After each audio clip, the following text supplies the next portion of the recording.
So hello everyone, welcome back to Manvi's mini vlog and शादी वाला घर। तो फाइनली शादी ख़त्म हो चुकी है और पहली बार मुस्कान दीदी और बीना हमारे घर आए थे। तो आज उनको खाने में बुलाया था मेरे मामा लोगों ने।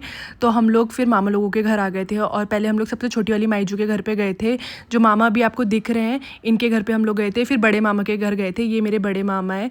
तो हमारे गोरखालियों में ऐसा होता है कि जब शादी कंप्लीट हो जाती है तो उसके बाद मामा सब लोग, मतलब पूरे फैमिली वाले रिलेटिव्स, खाने पे बुलाते हैं एक एक करके। पिछले मिनी व्लॉग में आप लोगों ने देखा था कि सबसे पहले जब मॉर्निंग में आए थे बीना लोग, तो मोमोज़ वगैरह हम लोगों ने बनाए थे और उन्होंने वो खाया था। फिर शाम को जो छोटे मामा थे उनके घर में स्नैक्स था और जो सबसे बड़े मामा थे उनके घर में खाना था। तो हम लोग स्नैक्स खा के आ गए थे और यहाँ पर टिक्का वगैरह हो रहा था। जो हमारे मामा लोग होते हैं, मतलब जिनके भी घर में खाना होता है, वो टिक्का वगैरह करते हैं और गिफ्ट्स वगैरह देते हैं। और मेरी बहन को आप देख सकते हो कितनी सुंदर लग रहे हैं, बीना और मुस्कान दीदी। तो इनको ये लिफाफे वगैरह मिले और मुस्कान दी लोगों को गिफ्ट मिला। मुस्कान दी को साड़ी मिली थी, बीना को पैसे मिले थे। तो हम लोग सब लोग साथ में बैठे थे, हम लोगों को भी खाने पे बुलाया था। तो हम लोग मामा लोगों के घर जल्दी चले गए थे क्योंकि एक मामा ने स्नैक्स के लिए बुलाया था और एक मामा ने डिनर के लिए। दोनों के बीच में टाइम गैप हो और बीच में बातें बातें भी कर सके और स्नैक्स पचने के बाद खाना खाने के लिए पेट में जगह हो करके। तो हम लोग 5 बजे करीब चले गए थे। तो 5 बजे स्नैक्स वगैरह खाने के बाद 10 बजे हम लोगों ने खाना खाया था मिलके। और खाने में था पनीर की सब्जी, मीट और गोरखाली चटनी, सैलेड, रोटी, चावल, ये सारी चीज़ थी। और जब भी हमारे घर में ना कभी भी खाने में कोई भी बुलाता है तो उस दिन बुलाते हैं जिस दिन मीट खा सकते हैं, क्योंकि कुछ दिन ऐसे होते हैं जब हम मीट नहीं खा सकते।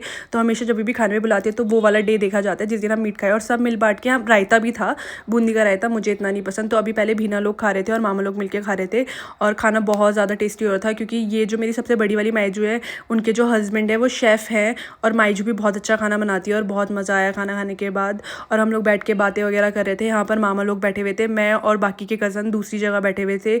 और मेरा ये व्लॉग, मिनी व्लॉग बनाने का मकसद ही ये था कि ताकि आप लोगों को पता चले कि हमारे कल्चर में क्या होता है। और शादी से अच्छा मौका क्या ही हो सकता था अपना कल्चर दिखाने के, क्योंकि स्टेप बाय स्टेप मैं सब कुछ दिखा रही थी कि क्या क्या कैसे कैसे होता है, क्या क्या रिचुअल्स होते हैं हम गोरखालियों में।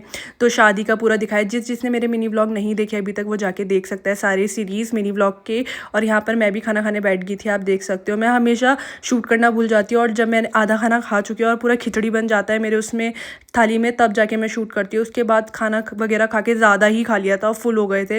यहाँ पर सब लोग बैठे थे, बात कर रहे थे। हम लोग 12 बजे करीब गए थे और भीना तो खाने के बाद मीरा को ना नींद आने लगी थी। आप भीना की आंखें देख सकते हो, झपकी मार रहे थे वो। और ये बहुत ज़्यादा थक गए थे, इनकी आंखें भी लाल लाल हो गई थी क्योंकि ट्रैवल करके आए थे सहारनपुर से। फिर हम लोग घर चले गए थे, सो गए थे। और फिर मम्मी ने सुबह सुबह आलू के पराठे बनाए थे और हम सब लोग बैठे थे। और यहाँ पर आप पीहू का मुँह देख ही सकते हो। अब मिलते हैं नेक्स्ट मिनी व्लॉग में, तब तक के लिए बाय।